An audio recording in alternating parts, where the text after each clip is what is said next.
Всем панкейк!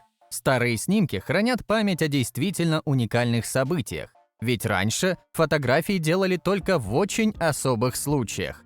Посмотрим на самые необычные моменты из прошлого. Вспомните свое детство. Был ли ваш путь в школу полон препятствий и сложностей? Нет? А стали бы вы ходить в школу, если бы единственный путь в нее проходил через реку, которую необходимо пересекать не по мосту, а с помощью зиплайна? У этих ребят из Италии не было выбора. В конце 50-х годов 20 века они слишком сильно тянулись к знаниям, и ничто не могло им помешать. В первые дни после вторжения в Нормандию в июне 1944 года британские и американские войска заметили острую нехватку напитков для взрослых, а именно пива. Солдаты жаловались на то, что водянистый сидр является единственным алкоголем, доступным в недавно освобожденных французских городах. К счастью для них, королевские военно-воздушные силы Великобритании совместно с пивоварнями Англии были готовы решить эту проблему. Так, пиво солдатам было успешно передано в бочках, привязанных к истребителям, что вы можете увидеть на этом редком фото. Знаете ли вы, что внутри робота R2-D2 из фильма «Звездные войны» все это время находился человек? Его имя Кенни Бейкер. Он играл этого персонажа, если это можно так назвать, в 6 эпизодах знаменитой саги. Рост Кенни составляет 112 сантиметров. Он работал актером в цирке и кабаре, пока Джордж Лукас не нанял его для съемок в 1977 году. Видя, как R2-D2 дергается из стороны в сторону или крутит своей головой, знайте, это Бейкер. И доказательства прямо перед вашими глазами. На этой фотографии вы можете видеть самого актера во время перерыва на обед на съемках «Звездных войн». А этот кадр действительно уникален. 7 сентября 1909 года исследователь Роберт Пири радостно доложил, что наконец-то достиг Северного полюса. До данной экспедиции это был поистине таинственный уголок, где никогда не ступала нога человека. И вскоре после обнародования данной фотографии Роберт Пири заслуженно получил звание первопроходца. Французский биолог Жан Дорст отмечал, что первоначально общая численность бизонов на планете составляла примерно 75 миллионов особей. Но уже в 1880-1885 годах в рассказах охотников севера США говорилось об охоте на последнего бизона. В 1840-х годах ежегодно убивали около 2,5 миллиона бизонов. В период с 1872 по 1874 годы было убито примерно 3,5 миллиона. На этой фотографии вы можете увидеть масштабы трагедии. Целые горы черепов бизонов. И, к счастью, это уникальное животное все же удалось сохранить. В 1924 году парижане использовали для борьбы с наводнением стулья. Нет, они не пытались его предотвратить при помощи мебели. Стулья стали одним из способов передвижения по земле, которую скрыла вода. От наводнения парижане спасались весь январь. Дождливая осень 1923 года и сильные осадки зимой вызвали подъем уровня воды в Сене до 7,3 метра. Это одно из самых крупных наводнений в истории Парижа. Самое сильное случилось зимой 1910 года. Тогда уровень воды в реке поднялся до 8,68 метра. А на этой фотографии вы можете увидеть проявление настоящей дисциплины 1930-х годов. Собаки-пограничники выстроились в стройную очередь за обедом с мисками в зубах. И даже если данное фото постановочное, ведь вряд ли собак кормили именно таким образом, все равно интересно наблюдать за этими умными животными. А это самая первая фотография за всю историю человечества.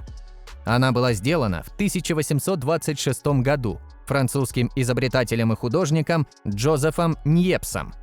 Здесь изображен вид из окна дома мужчины.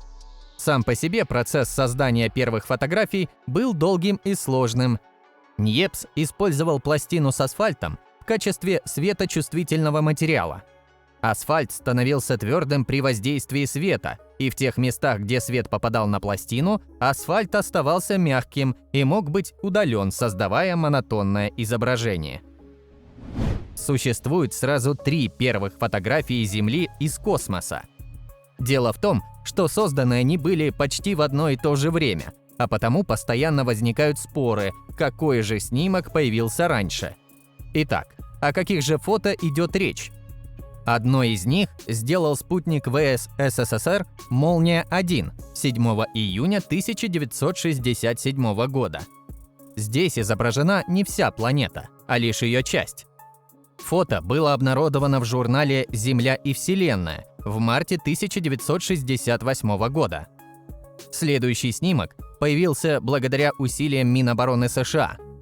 Спутник «Додж» 1 августа 1967 сделал первое фото в цвете всего диска Земли, но оно не было обнародовано. А вот 10 ноября того же года АТС-3, объект Национального научного фонда США, сделал снимок, который вскоре попал во все газеты и на обложку первого номера журнала «Каталог всей Земли». 9 февраля 1942 года в Нью-Йорке произошла катастрофа. В Гранд-салоне команда рабочих была занята разрезанием переборок, стенок внутри корпуса судна газовыми горелками. Не заметив искр, один рабочий случайно поджег кипу спасательных жилетов.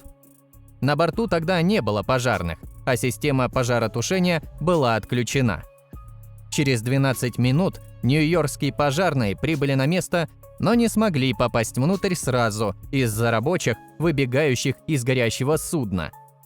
После часа хаоса и суматохи пожарные, наконец, начали тушение огня.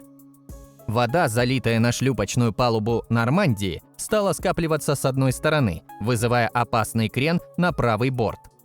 Проектировщик «Нормандии» Владимир Юркевич прибыл на место аварии и сказал, что есть шанс спасти судно, не дав ему перевернуться, если открыть Кингстоны и позволить судну лечь на дно Гудзона. Но его даже не захотели выслушать. Ночью крен увеличился, огонь потух. Приблизительно в 2 часа 45 минут ночи 10 февраля «Нормандия» медленно опрокинулась на левый борт и осталась лежать у пирса под углом 79 градусов. Именно это вы можете увидеть на данном историческом фото. Швеция, последней из стран континентальной Европы, перешла на правостороннее автомобильное движение.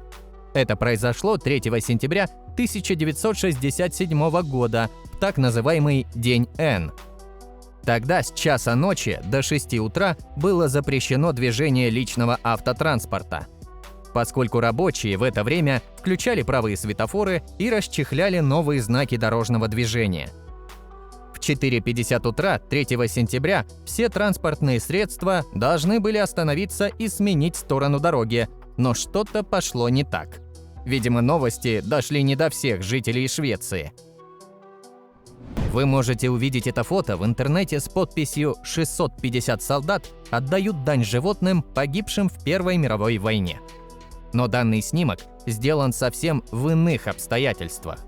Его автор – Альмиран Ньюман, а на фото изображены 650 офицеров и рядовых из конного депо номер 326 службы переоснащения армии США, которая занималась обучением и поставкой лошадей для военных. Участники группового снимка выстроились в виде лошадиной головы. Причем не какой-то абстрактной, а вполне конкретной верховой лошади по кличке Дьявол, некоего майора Фрэнка Джуниора Брюера, командующего этим подразделением. Об этом вполне ясно говорит подпись на самом фото, которую кто-то заботливо затер перед размещением в соцсетях. На заднем плане виден лагерь службы переоснащения с уходящими далеко за горизонт конюшнями и загонами для лошадей. Вполне возможно, что снимок сделан в память о погибшей любимой лошади Брюера, но учитывая, что он командовал не фронтовым подразделением, скорее всего, она умерла не на войне, или даже еще была жива на момент фотографии. И уж точно, это фото не было данью памяти павшим лошадям в Первую мировую войну. Хотя миф и правда красивый, да. Снимок «Бульвар дю Тампль» в Париже Луи Даггера считают первой фотографией, на которой есть человек. Дело в том, что в первые годы после изобретения фотографии время экспозиции было очень большим. Движущиеся фигуры не успевали отпечататься на снимке и будто бы растворялись. Поэтому на фотографиях того времени улицы городов выглядят пустыми. Здесь же чистильщик обуви и его клиент оставались почти неподвижными все время съемки, а это 10 минут. По мере развития фотографии выдержки значительно уменьшились, и фотографы смогли начать работу с непостановочными сюжетами. Так удалось сделать две самые знаменитые фотографии торнадо с разницей в 4 месяца в 1884 году в США. Первая в апреле в Канзасе, вторая в августе в Южной Дакоте. Действительно уникальное и страшное зрелище. В сентябре 1962 года Джордж Эйрд, являющийся летчиком-испытателем одной из авиастроительных компаний, выполнял плановый полет, в ходе которого его машина оказалась повреждена. Датчики сообщили о пожаре в зоне промежуточного подогрева. Пилоту пришлось планировать экстренную посадку.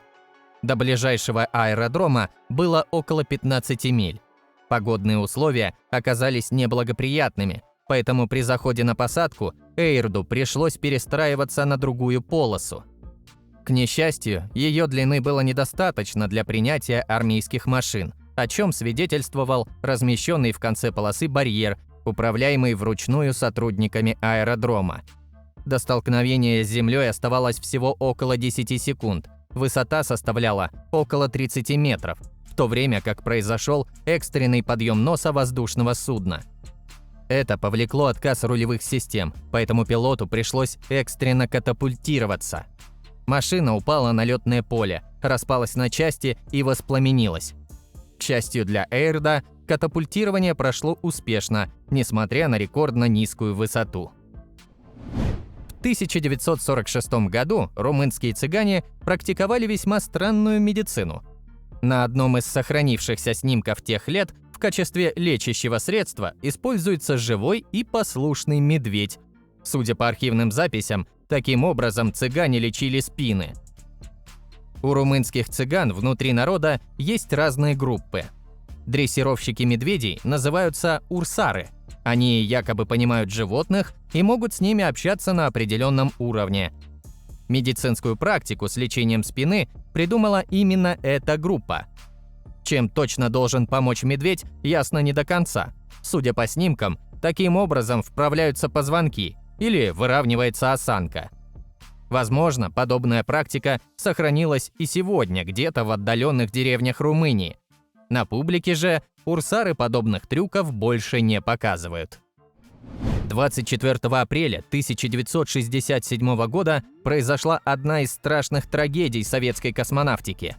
Тогда страна потеряла гениального человека, советского героя, космонавта Владимира Комарова. Он погиб, когда космическая капсула корабля «Союз-1» потерпела крушение после стремительного входа в атмосферу из-за отказа парашюта. На данной фотографии мы можем видеть, как советские официальные лица осматривают обугленные останки Комарова во время похорон в открытом гробу. С августа по сентябрь 1951 года над Техасом и Нью-Мексико люди наблюдали в небе светящиеся огни. Супружеская пара на окраине Альбукерке заметила над домом объект, похожий на крыло самолета. А через 20 минут жители Лабока увидели цепочку голубовато-зеленых огней, а радары зафиксировали движущийся объект. Расследовать инцидент поручили Эдварду Руппельту, руководителю проекта «Голубая книга» BBC США. Чем же были эти странные огни, неизвестно до сих пор.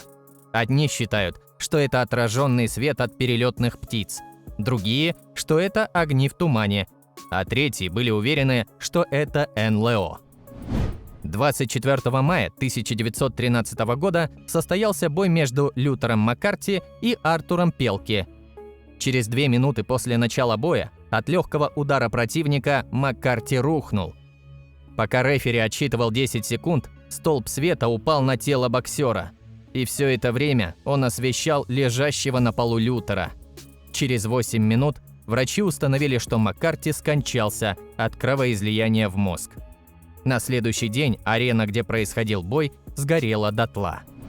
После окончания войны девочка, фактически выросшая в концлагере, была отправлена в детский дом для психически неуравновешенных детей. Когда на занятиях воспитатели попросили нарисовать дом, девочка изобразила жутковатый хаос, больше всего напоминающий моток колючей проволоки.